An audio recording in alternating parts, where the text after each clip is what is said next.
Kick করলো এবং referee সাহেবের সিদ্ধান্তে আমরা সুন্দর সুন্দর এবার আবার বুঝে যাবে আবার আবার বল হওয়ার আক্রমণ মেহেদির কাছে বল থেকে গেল সীমানার বাইরে এবং আউট হয়ে গেল।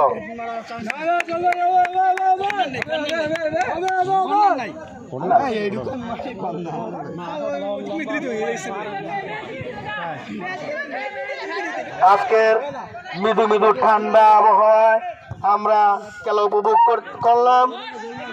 এই পর্যন্ত রেজাল্ট 2-1 এবং পুলের শূন্য এবং